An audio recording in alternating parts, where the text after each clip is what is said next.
السلام عليكم يا شباب، حياكم الله. عاملين يا رب تكونوا بخير. قبل ما نبدا الفيديو يا ريت لو انت مش مشترك تشترك وتفعل الجرس. كروس فاير المصريه رجعت تحت مسمى كروس فاير ايبك. طبعا النسخه دي كانت موجوده قبل كده في 2025 22 ديسمبر، بس رجعت تاني، فتحوا اللعبه تاني وبشغف كبير كمان. وكمان حاطين فيها عروض قويه جدا، وحاطين فيها يعني مسابقات زد بي، وفيها ايفنتات حلوه جدا، ولعبه بتخليك انت ترجع للماضي، فاهمني. الكلاينت بتاعها هنا 2.0. فاللعبه جامده جدا. فانا النهارده هشرح ازاي تعمل اكونت في اللعبه، وازاي ان انت تحمل اللعبه عندك بطريقه سهله جدا وبسيطه جدا، وان انت تلعب اللعبه ازاي، فاهمني. وكمان هشرح لك الموقع دوت اللي هو الموقع الخاص بتاعهم، وهشرح لك اللعبه من جوه والاسلحه اللي نزلوها، لان هم نزلوا اسلحه مميزه جدا جدا جدا. وهقول لك ايه مثلا اللي يميز اللعبه دي عن الالعاب التانية او عن نسخه ويست. فخلينا نشرح الاول الموقع بتاعهم، وازاي ان احنا نعمل اكونت في اللعبه، وازاي ان احنا نحملها عشان نقدر ان احنا نلعبها. اول حاجه صلي على النبي، ده الموقع بتاع لعبه كروس فاير، هتلاقيني حاطه لك تحت في اول تعليق. وعندهم كمان الديسكورد بتاعهم، ديسكورد تقدر تخشوا من هنا. طيب يا شباب، ديسكورد تقدر تخشوا من هنا، تدوس عليه وهتخش، او ان انا هسيب لك الرابط بتاعهم تحت في اول تعليق او في الديسكربشن. طبعا الشباب عامله شغل حلو قوي، فعايزين ان احنا نشجعهم، وعاملين مسابقات على الزد بي، وكل يوم بيبقى فيه ايفنت، فعايزين نشجع الشباب دي. وطبعا في 10 هيكسبوا معانا، كل واحد هيكسب 100,000 زد بي. سواء احنا هنختارهم عشوائي او هنختارهم من الديسكورد. لان هنا بيقول لك ان انت لو دخلت ديسكورد ودخلت مثلا 10 من اصحابك، مش شرط ان هم يلعبوا، هتكسب لك 500,000 زد بي. فيمين شمال انت هتكسب. فكمان الشحن كمان فيها رخيص، بس هم مش فاتحين الشحن حاليا، فانت يمين شمال هتكسب. وبعد اليوتيوبرز منزلين برضو عن اللعبه، هتكسب برضو من عندهم. فانت لو ما كسبتش مني هتكسب من الديسكورد، هتكسب لو انت دخلت اصحابك في السيرفر بتاعهم، هتكسب لو انت بتتابع اي يوتيوبر تاني، او بتتابع تيك توكر، او بتتابعني على التيك توك. يعني انا هنا في هنا مسابقه، وفي التيك توك عندي مسابقه، فاهمني. فهتكسب من الحالتين. غير ان انت هنا لما بتيجي تعمل اكونت، اللعبه بتديك 50,000 زد بي. فيلا بينا واحده واحده ان احنا نشوف الموقع بيقول ايه. ده الموقع الرسمي بتاعهم، ايبك جيمنج مينا. هتلاقي اللينك بتاعه تحت في الديسكربشن. طيب اللعبه هنا جميله في حاجه، بتدعم اللغه العربيه واللغه الانجليش. يعني انت دلوقتي لو واحد ما بتعرفش تقرا انجليش، هتمشي في العربي، فاهم. فخلينا في العربي. اول حاجه هنعمل الايميل، تسجيل دخول ديت. لو انت معاك اكونت هتخش على طول، فاحنا هنعمل تسجيل ان احنا لسه في البدايه. هتدوس على اول حاجه هي التسجيل اهي، وهندوس هنا ده الاي دي بتاعك. الاي دي بتاعك ده اللي هو في اللعبه من جوه، اللي هو في اللعبه ذات نفسه من جوه. فاحنا هنسمي مثلا الاي دي بتاعنا وليكن محمود. ده هيكون في اللعبه من جوه. طيب الايميل بتاعك هنا اللي هو بيقول لك ايميل او وات از يور ايميل، اللي هو الجيميل بتاعك، ان انت لو حصل اي حاجه الاكونت تعرف ترجعه. فهتدوس هنا الجيميل بتاعك هتكتبه عادي جدا. وهنا بيقول لك ان جيم باسورد، الباسورد بتاعك اللي جوه اللعبه. فانا برجح هنا ان الباسورد دوت اللي هو جوه اللعبه مع الويب باسورد، ان انت تعملهم هما الاثنين واحد، ما يبقاش في فرق. يعني انا مثلا هكتب الباسورد بتاعي وليكن، بس طبعا هقوله لك، بس مش هو اللي انا اللي هكتبه محمود مثلا 1 2 3، فاهمني. بس انا مش عامله كده، انا عامله حاجه تاني. برجح ان انت الباسورد اللي هو في الجيم دوت، والباسورد الويب اللي تحت ده اللي هو بتاع السايت ده، تعمل الباسوردين واحد، فاهمني. طيب هنا احنا هنكتب الباسورد بتاعنا، خلينا. طيب وهتكتبه هنا تاني عشان تعيد ال الصيغه بتاعته، هتعيده تاني على التاكيد يعني. طيب وهنا نفس الكلام، حط هو فاهمني، عشان بس انت ايه تريح دماغك كمستخدم يعني.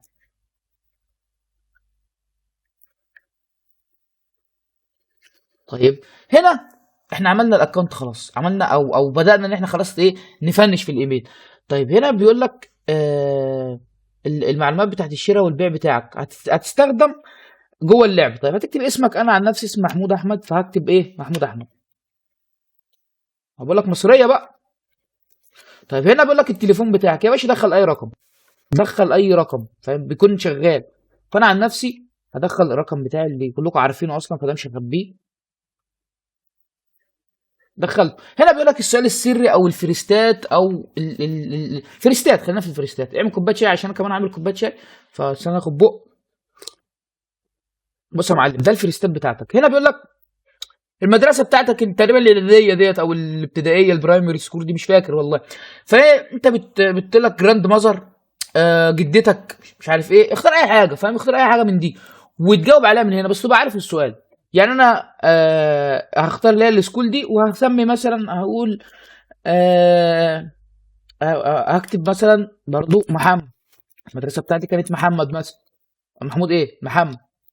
فاهم؟ اي حاجه هتكتبها، فاهم؟ جوه اللعبه المعلومات يعني بتاعتك. وعملنا السؤال السري، هندوس هنا ريجستير، هي دي الوحيده الانجليزي هنا في البتاع. طيب هنا بيقول لك انت خلاص تمام، اللي انت بقيت معانا في اللعبه، خلاص انت الاكونت بتاعك اتعمل. طيب هنا بقى في اللعبه هنا تسجيل دخول، هندوس تسجيل دخول. هنكتب الايميل اللي احنا عملناه محمود، طيب، والباسورد اللي احنا لسه عاملينه. هيشتغل معاك عادي اهو. هتدوس هنا يا باشا، هتلاقي نفسك معاك 50,000 زد بي. ده معاك 50,000 زد بي، فاهمني؟ فالايميل معاك كده 50,000. هتخش جوه اللعبه هيبقى معاك برضو 50,000. هخش هاكد لك ان ال 50,000 دول معاك جوه اللعبه، وهفتح لك اكونت الشخصي انا عشان اوريك اللعبه كلها بتبقى ماشيه ازاي. طيب احنا عملنا الاكونت بتاعنا، عايزين ان احنا نحمل. هتيجي هنا عند كلمه التحميلات، هو هنا حاطط لك 3 اختيارات ان انت تحمل اللعبه منهم. انا كمحمود او كمرعب بقول لك حملها من جوجل درايف، هتبقى معاك من غير اي مشاكل. بس في تركايه هقول لك ايه اللي تعملها علشان اللعبه تشتغل معاك او تحمل لحد الاخر وتشتغل معاك بسلاسه وما تكونش فيها مشاكل ان شاء الله. بص يا معلم، دي عندك حاجه اسمها انترنت داونلود مانجر او اي دي ام او اي داونلود مانجر، فاهمني؟ ده هتدوس ان انت تجربه 30 يوم. هتدوس هنا ان انت تراي اي دي ام 30 يوم، وهيتحمل معاك عادي جدا. هتدوس بدء التحميل فهيتحمل معاك عادي جدا، وهيعمل لك الارشادات ان انت تعمله هنا اكستنشن او تعمله هنا كاضافه للموقع زي ما احنا عاملين اهو. اكستنشن هيبقى موجود اهوت.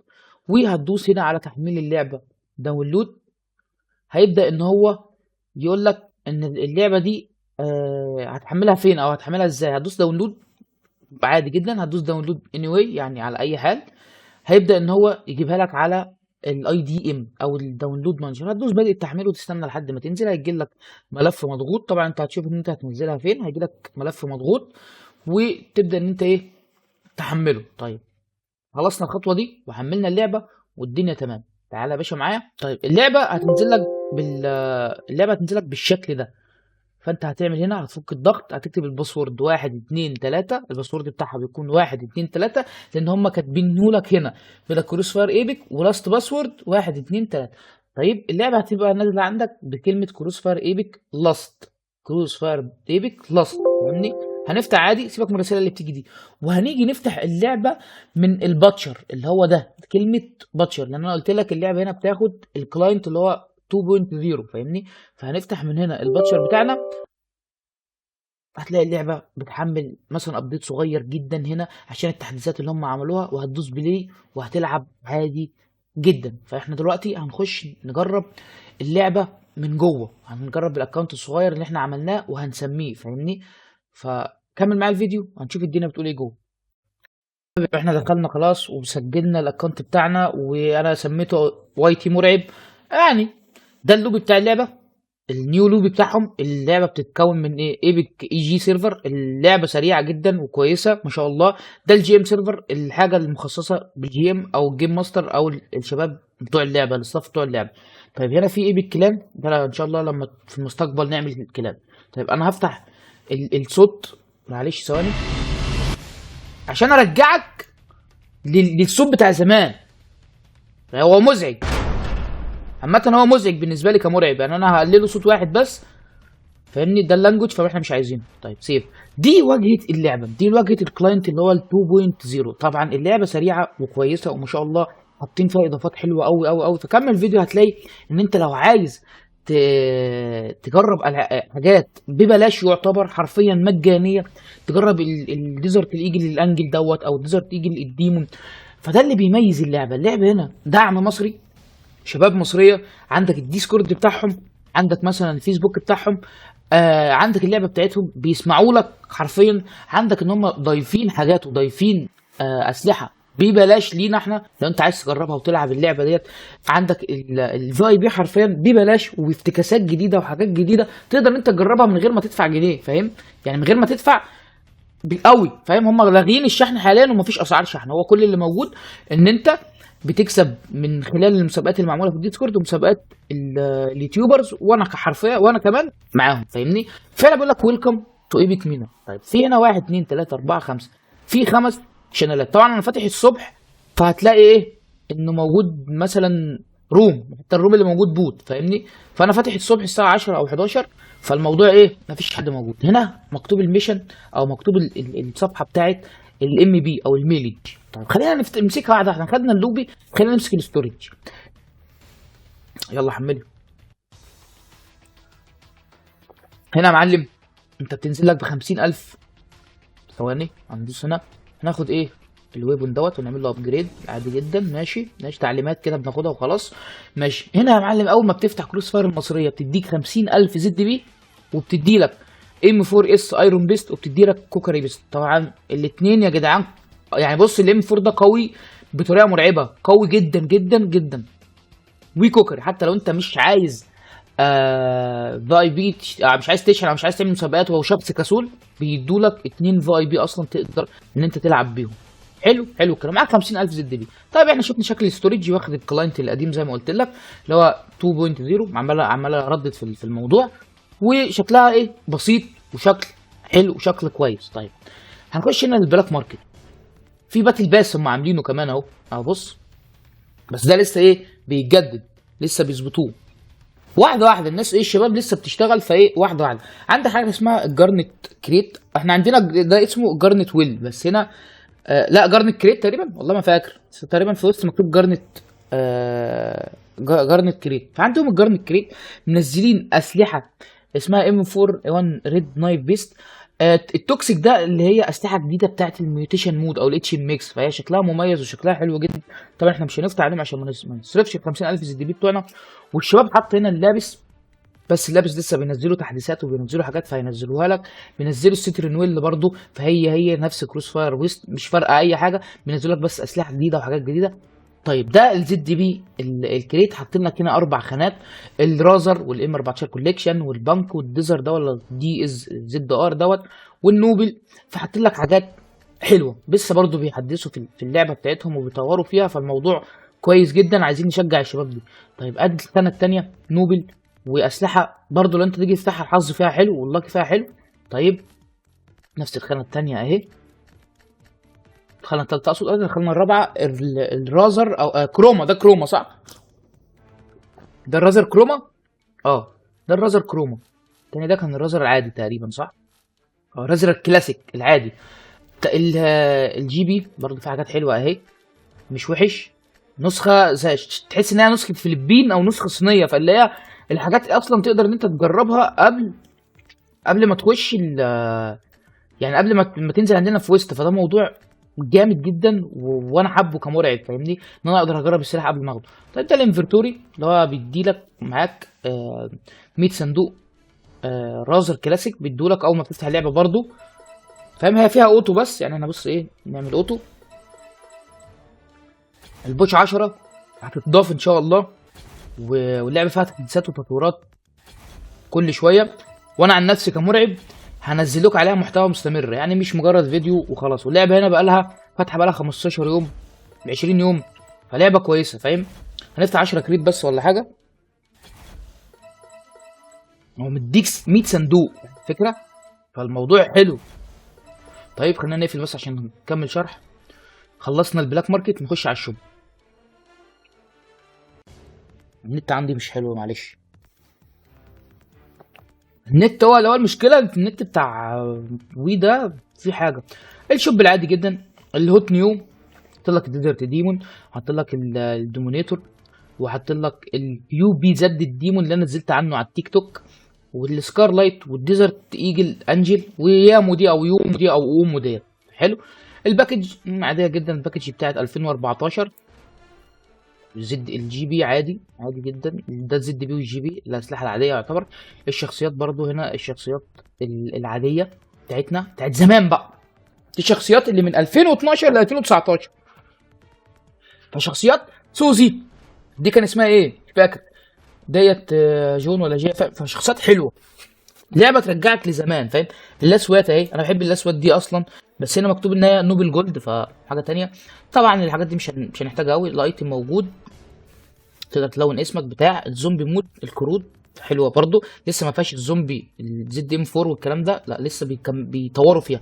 طيب هنا الفاي بي حاطين لك علامه الانفينيتي في الفاي بي. طيب الانفينيتي هنا ايه يا معلم؟ هو السلاح ده بس اللي هو الام 4 اس، الام 4 اي 1 راديانت بيست او راديانت بيست، ما علينا. فهو ده الام 4 الانفينيتي اللي عندهم. طيب انت معاك اي فاي بي او تمتلك اي فاي بي هيسمى تحت انفينيتي، او هوريك دلوقتي البتاع بتاعك هيبقى عامل ازاي. طيب الفيكتور حاطين الديزرت الانجل، حاطين الاوبزيديان، حاطين الديزرت ديمون، حاطين الايرون هوك، الدومينيتور. الدومينيتور هنا مش ست، يعني هي يعني مش طقم، هنا عاديه خالص، وعندنا احنا تقريبا بتبقى عاديه خالص. ماشي. السكاي بورن حاطينهولك، حاطين الام 4 اس بيست اللي كان موجود في السي اف باس، حاطين ست جديده اسمها اي ست. السلاح ده هجربه لكم مع فيديو بالاكونت الخاص بتاعي من اللعبه، هوري لك الطقم ده بيتلعب ازاي. وفي اللي هو الام 4 الازورايل دوت اللي انا ما بحبوش، في الاتش كي، في الايرون بيست ست، في الست برضه بتاع الدومينيتور، يعني كوليكشنات اقصد. يعني ده كوليكشن تيتانيوم، وده الكوليكشن الدومينيتور، وده الكوليكشن احنا بنقول عليه المولتن. ده المولتن ده المولتن في هنا الكوكر الديسكو، الديزرت ايجل الديسكو، فاهم؟ ففي هنا بقى ايه المفاجأة الكبرى يا معلم؟ البارت الانجل.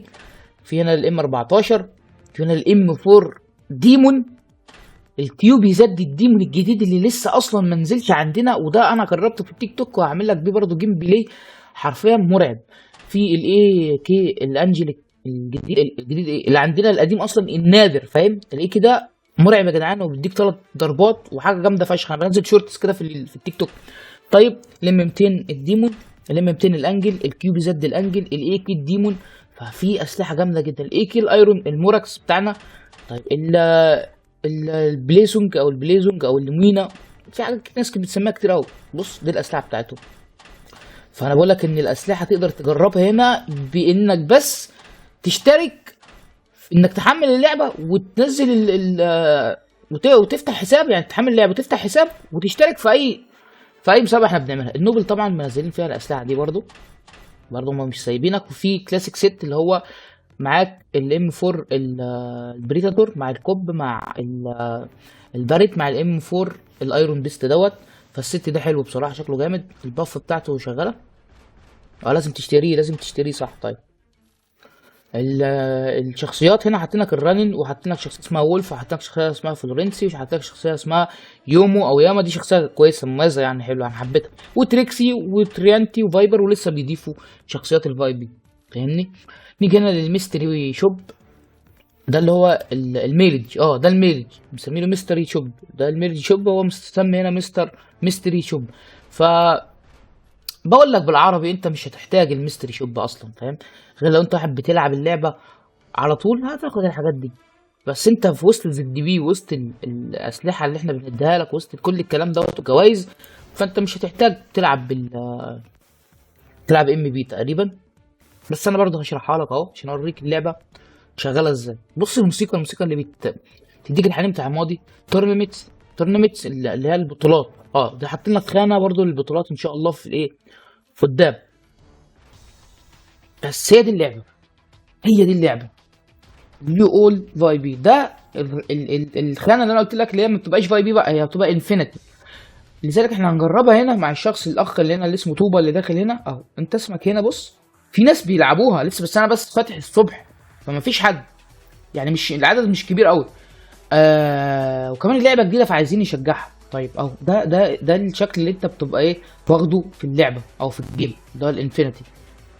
بس يا شباب ده الفيديو بتاع النهارده ودي اللعبه، اتمنى ان هي تكون عجبتكم. هتلاقي اللينك بتاع التحميل تحت، هتلاقي لينك الصفحه ذات نفسها تحت، هتلاقي كل حاجه في الديسكريبشن وفي اول تعليق. لو في اي مشاكل او في اي حاجه هتكلمني على الفيسبوك، هتكلمني على الواتساب، هتكلمني على الديسكورد. برضه هسيب لك الديسكورد بتاع الشباب، تقدر انت تتواصل معاهم وتكلمهم لو في اي مشكله، في حاجه في اللعبه مش شغاله، في اي خطا فيها، تقدر انت تكلمهم هم هيحلها لك فورا. في سبورت على مدار ان شاء الله ال 24 ساعه. برضه انا معايا اكونت تاني تفتحه لكم، وهنلعب على البلاك ماركت، وهنلعب على الجارنت، وهنلعب على الحاجات دي كلها قدام ان شاء الله، وهوريك الاكونت الشخصي بتاعي في اللعبه اصلا، فاهمني؟ فاحب اقول لكم الله يبارك لكم، اشوفكم في فيديو جديد ان شاء الله. سلام عليكم.